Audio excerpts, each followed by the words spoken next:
Hey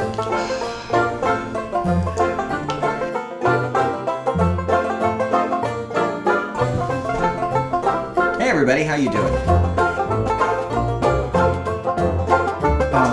This is my house, this is my kitchen. It is Cinnamon Bun Day! I'm so excited.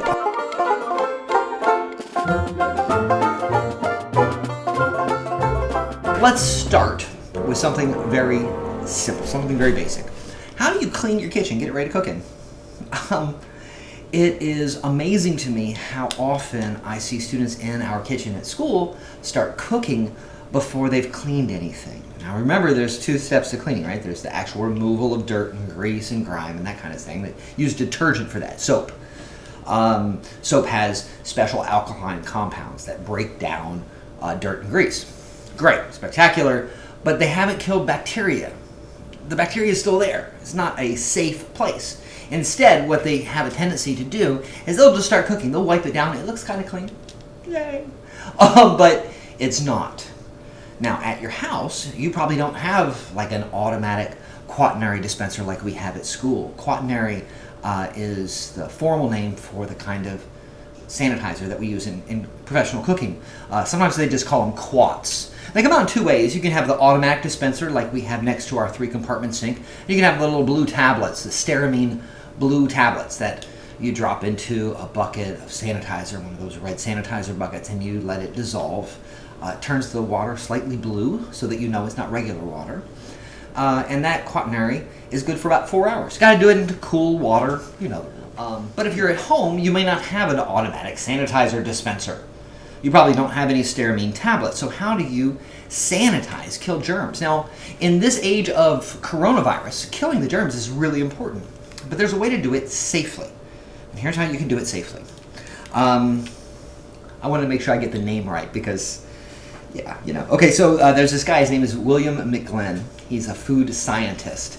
And he figured out the exact proportion of bleach to water so that it's safe to use. And it works out to be like this. I have here a gallon of water. If you add 1 teaspoon of bleach, you'll get about 65 parts per million, or ppm, of chlorite in this water. And the chlorite is what kills the bacteria. That's not nearly enough. We need it to be about 200. So for 200, we're going to need about 1 to 1.5 tablespoons. 1 to 1.5 tablespoons. And it has to go into cool water, not hot water. And here's the deal about using bleach. First of all, you got to understand that bleach is a highly corrosive chemical. So you stir it around. There. I got some sanitizer solution.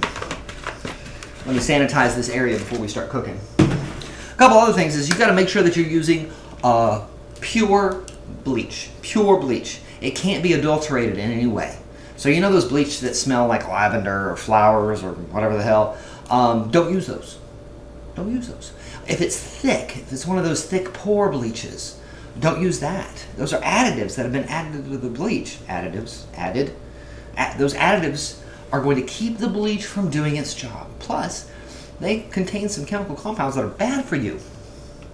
You got to make sure that whatever you're soaking in this sanitizer solution stays there for a minimum of 1 minute.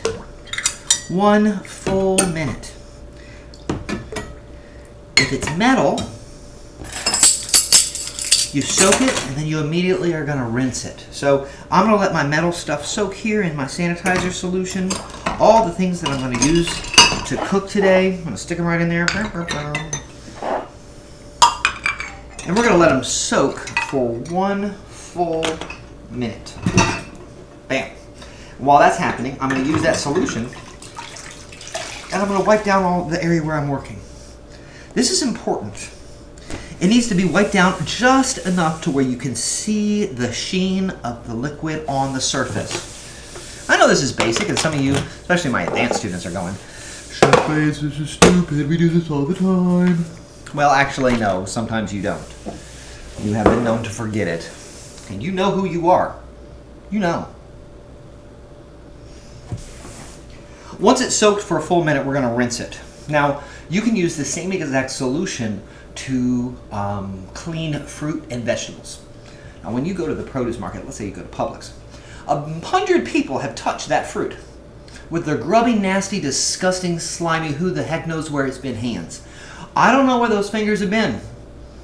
And I'm going to bring it home and I'm just going to start eating that apple? No, thank you, ma'am. What you can do is create a very similar solution. And you're going to let it soak for 1 to 5 minutes. Rinse it really, really, really well, and then let it air dry. And you will have killed any bacteria on the surface of that fruit or that vegetable. Now, you can't do it with eggs, and you sure as heck can't do it with meat. If somebody in your family is rinsing their meat or trying to clean it with bleach, you need to take them to the special place. Okay? That's nasty.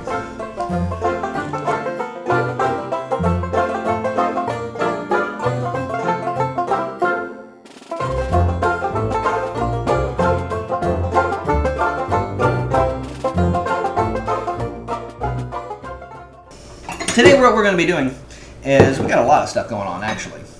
We are going to make some cinnamon rolls. I've been dying to make cinnamon rolls with my class. I've talked with you guys about it a bit. And I figured, what better time than when I get to eat them and you don't?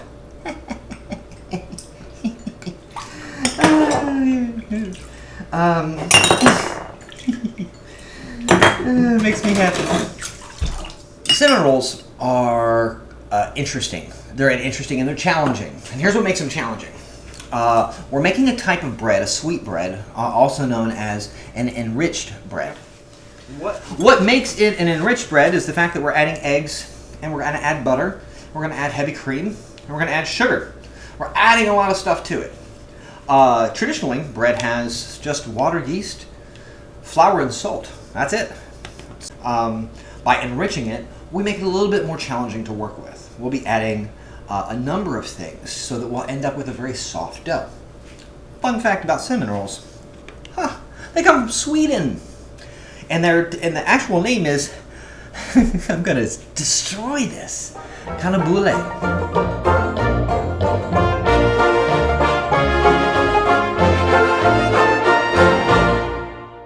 They eat cinnamon rolls like crazy. They have a National Cinnamon Roll Day.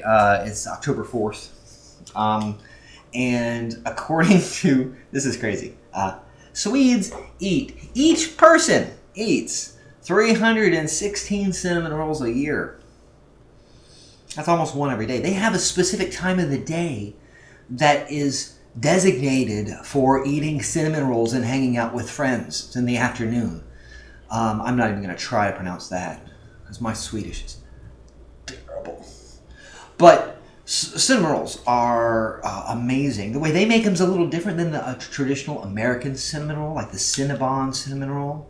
In Sweden, they're not nearly as sweet, and they don't smother it with cream cheese icing. They take pearl sugar, big chunks of pearl sugar, and they finish it with an egg wash and pearl sugar. I'll put a picture up right about now. Bam, there it is. That's what the real thing looks like. For everybody else, cinnamon rolls are different all over the world. The American cinnamon roll is probably the fattiest, go figure. It's certainly one of the biggest. Ours is more like a dessert than an afternoon food. It's not even really a pastry. It's just straight up dessert. And that's what we're going to make. Because why would you make the healthy version when you could make the one that's stuffed full of butter and heavy cream and smeared with cream cheese? No reason. So let's back to the cannabule, also known as the cinnamon roll. This is my setup for my mise en place. I'm going to mise en place out all my ingredients before I'm going to cook anything. For those of you who know, mise en place means to put everything in its place. As a verb, go mise en place your ingredients. That's using the word as a verb. You go do that, go mise en place it. It's also a noun. Once I have all my ingredients set up and ready to go, this is my mise en place. See? It's a noun, it's a verb, it's a Superman. Where'd my apron go? Who took my apron? Here, apron.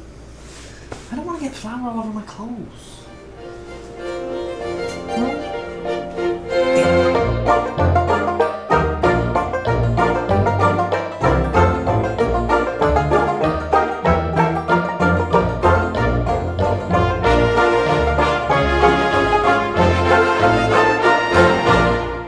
So here's the thing with when you're working with yeast. Yeast is a living organism. It's part of the fungus family, and it works very, very similar to bacteria. It's not a bacteria. It's not. It's a fungus. Totally different genus. However, it acts exactly the same. It follows the same Fat Tom rules as every other bacteria.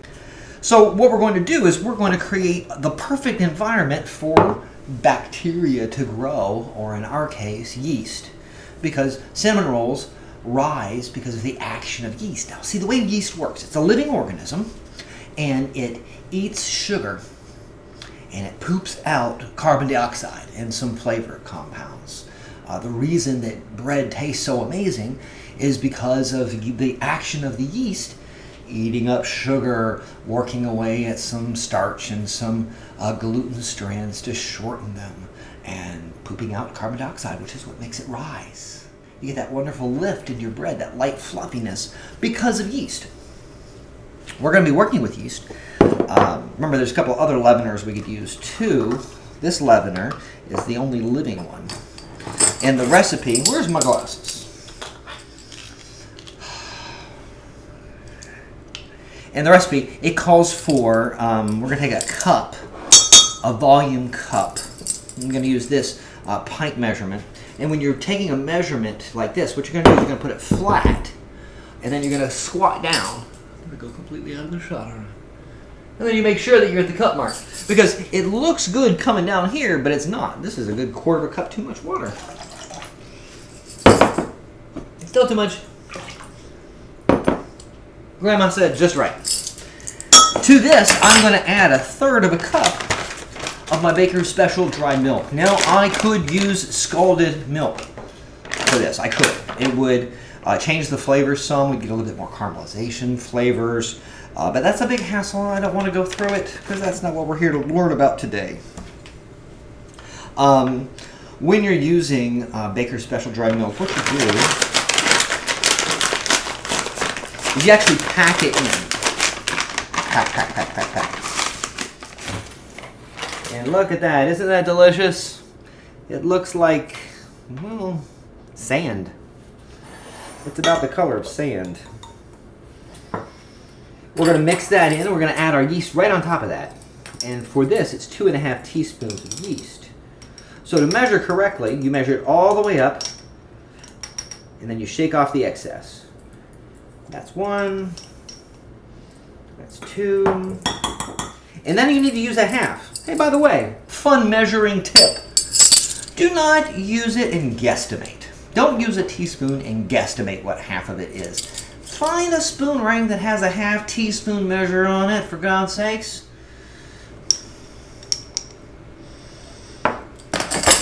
Now what we're going to do, let's stir that in. Let it start kind of waking up a little bit. To this, we're also going to add a little bit of flour. We're going to add a little bit of sugar. Rinse that off. Because what I want to do is I want to give my yeast some food so that it can start eating and start becoming active. Active dry yeast means that there's not a whole lot of things that you have to do to it, but you do have to provide it with some food. Now, instant yeast, it does not need those things. Instant yeast you can just add directly to the mixture and keep going, but it doesn't have quite the flavor that I'm shooting for, so I don't prefer it. You can use it if you want. To this, I'm going to add 1/3 of a cup of white sugar. When you are measuring out your ingredients, watch. Pour it in, then scrape it flat. Pour it in and scrape it flat. It is the only way to get an accurate volume measurement. Pour and scrape. Pour and scrape. Please, do it that way. If you don't do it that way, there's a very good chance that you're going to compact the ingredients that you want and you're not going to get an accurate measurement. Would it be more accurate to weigh our flour? Of course it would. Of course it would. Are we going to weigh the flour today? Not even a little bit. Definitely not. Definitely Definitely not. Now I'm going to add just a little bit of flour to this. In this case, I'm adding just about a third of a cup. And the reason that I'm doing this is I want to give my baby yeast a little bit of room to grow. They need something to eat. Just mix it all together like that. It's going to get kind of glumpy.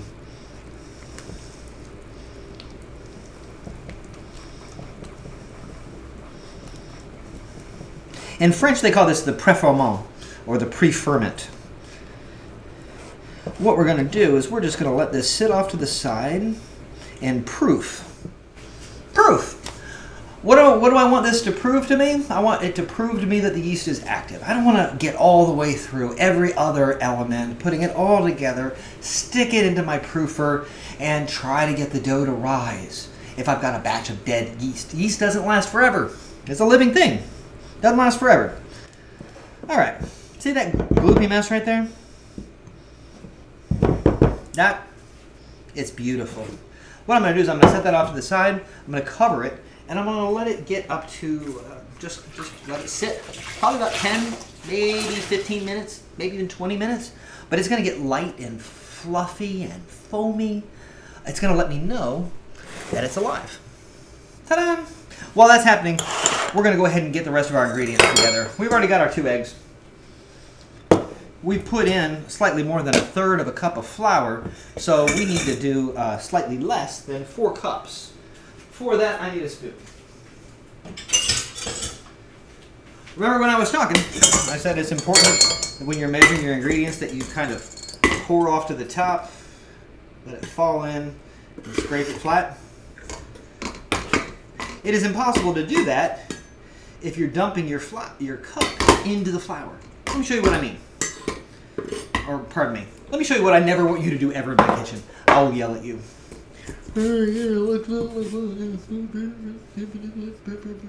Don't do that. It's gross and stupid. You're going to die alone if you do that. Instead,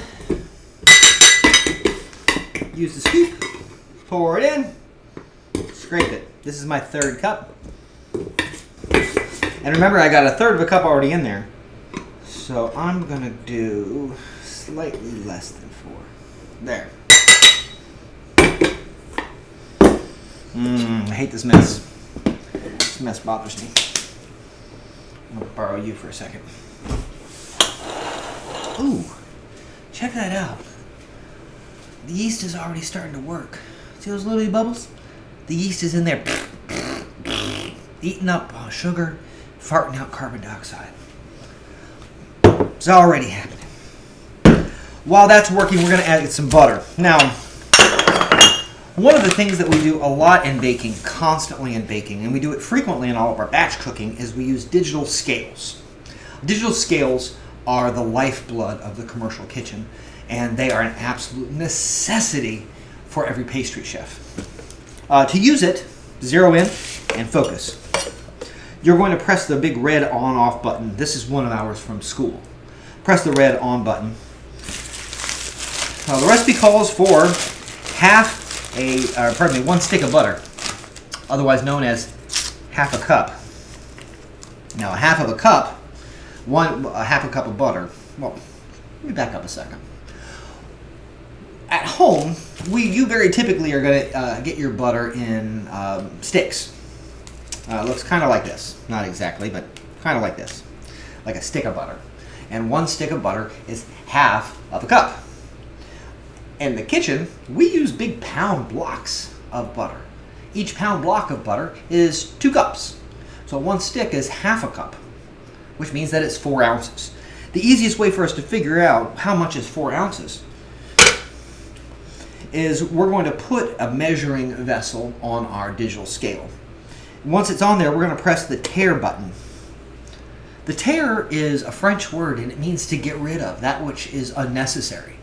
The container weight, the weight of the thing that I'm going to actually hold when I'm measuring, it's unnecessary. So I'm going to tare it. I'm going to tear it away. That thing that I thought was a whole stick, it isn't. It's 3.5 ounces. This is why working with weight is so much more important than working by volume. If I had just gone by volume, I would have thought I had what I need, and I don't.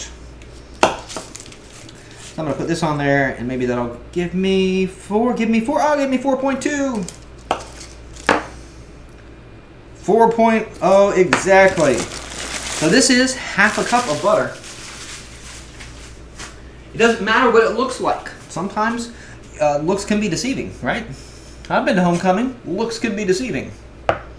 You know who you are. My sugar that the recipe calls for is already in my pre-ferment. My yeast is already in there.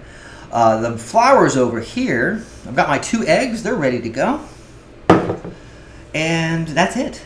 All of my ingredients are ready to go. So as soon as this has finished proving to me that it is active yeast, then we are ready to pull it together and to form our yeast rolls. While we're waiting on our pre-ferment to finish coming up to life, let's just go over real quick Fat Tom. All right? Because remember that even though yeast is not a bacteria, it operates on the exact same rules as bacteria do, which is weird, I know, but it does. And just to make sure that I didn't forget anything, I printed them out. That doesn't mean that I don't know them. I know them. Mostly. Food is the first thing. All bacteria require food, and what the kind of food they like is food that is high in protein and nutrients, has a very high moisture content, and has a low pH. So we're talking about all the TCS foods. TCS stands for time and temperature control for safety, right? It's this stuff you have to put in the fridge. Here's how I remembered it when I was first learning ServSafe, when the very first time that I had to take the test. I went to the grocery store by myself. I was, 18. And I was just wandering around the grocery store trying to make a mental note of all of the things that they put in the refrigerator case. Because all the stuff they have in the refrigerator case is a TCS food. And all the stuff they have sitting out is not. So, baked bread is not a TCS food. We do not, once it's baked, need to refrigerate it. In fact, we shouldn't. Don't ever refrigerate your bread. Stupid. Put it in the freezer and thaw it out right before you're about to use it. Don't refrigerate it. Changes the texture. Apples, oranges, potatoes, onions, none of those things are refrigerated. They don't have to be. Lettuce, it is. Eggs, yeah. Dairy, absolutely. All the meat products, every single one, obviously. Canned food, not as long as it's still in the can. But once it's open out of the can, yeah, it's gotta be refrigerated. So here's the deal. Every TCS food has all the things necessary inside of it for bacteria to grow fast. And that's why we're going to refrigerate it. So that's F, food. Acidity is measured on the pH scale, 0.0, very, very acidic, to 14.0, very, very alkaline. And all the bacteria, what they love is the food that's right in the center, right in the middle, or slightly acidic. So let's go with 7.0 is neutral. So somewhere in the 6 to 7 range. That's what they like. Because they like acidic food. A lot. A whole lot. Temperature, obviously. The temperature danger zone. You should immediately know. Oh yeah, 41 to 135 degrees Fahrenheit. 41 to 135 degrees Fahrenheit, you say? What is that? Temperature danger zone. Gotta know that one. Time. How long can it be in the temperature danger zone before we gotta toss it in the trash? 4 hours. Oxygen, of course. O stands for oxygen. Some bacteria need a whole lot of it. Others don't need any of it. Moisture. Moisture is how much active water is available for bacteria inside the food. It's measured on the water activity scale. The water activity scale runs 0.0 to 1.0. 1.0 is it's water. It's just water. 0.0 is it's sand. It's got no water at all. The more water that it has, the higher the water activity level, the better for bacteria. Fun fact, the reason pepperoni is dry and hard is because it's a preserved meat that can be out at room temperature. The reason it can be out at room temperature is all the water's gone. Fun fact. We're going to make that in Culinary 4, so stick around. We'll make some pepperoni. Back to our cinnamon rolls. Look at that. It's like a magic trick. I wish you could smell it. Look at all those beautiful bubbles. Oh, that's gorgeous. Dude, that's beautiful. All right, it's time to pull it all together. We're gonna dump that in.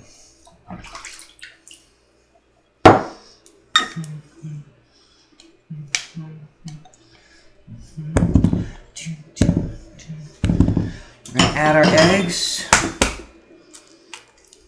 Hey, fun thing to do, fun thing to know, please. Come on, yeah, there you are, baby.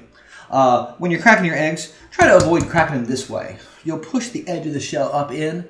It fragments here. See all those tiny little egg fragments? It fragments into the egg. And then you have a much better chance of getting your shell in there. I mean, it looks fancy. Much better to crack it here and then crack it open than to crack it here. This might look fancy. The one-handed. Dude, nobody's impressed. You just put shells inside that thing. Gross. You're gross. You're never going to get a date. The last thing that I need to do is I need to get my butter a little bit more melted. I don't want to melt it all the way because melted butter is notoriously difficult to work into dough. So I'm just going to use my spatula, get some of it started to work out there. There we go. Before I put it into the blender. Oh my gosh, where was I? I had to pause. My brother got home with some groceries. The dogs went crazy. Totally lost my train of thought. So, I think what we just did was we were talking about putting the salt in towards the very end. Don't forget to put the salt in. Once the salt's in, we can put in our melted butter. Then the whole baby's going to go directly into our stand mixer. Here's the thing about the stand mixer. You're going to be using... You can do this by hand. It's kind of a pain in the butt to do by hand because the dough is so sticky. It's really, really, really sticky because it's a sweet, enriched dough. But it can be done. It could be done faster if it's plugged in.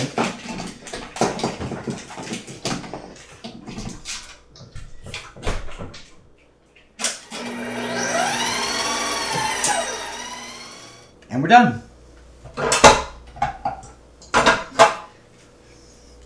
At this point, your dough should be thick and gooey, sticky but not too sticky. See how when I touch it, it's not sticking to my hands?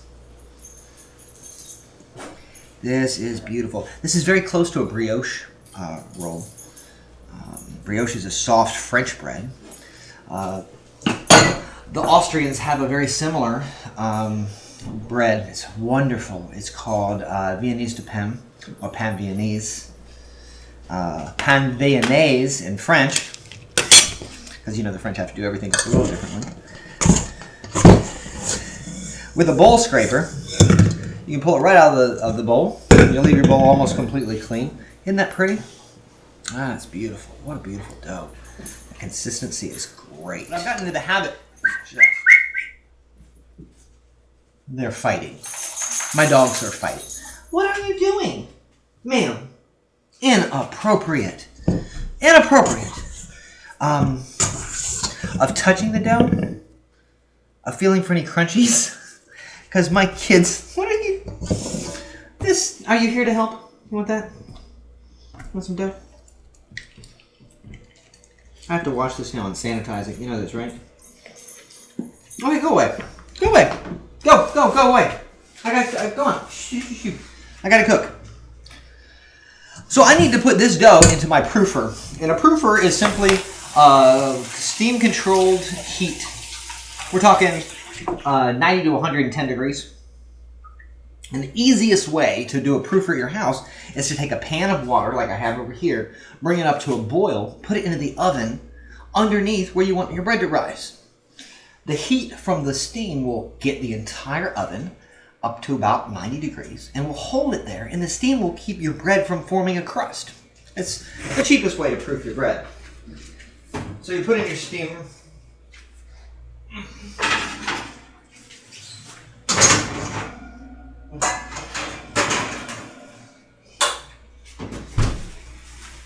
And through the magic of television, I've got some proof dough.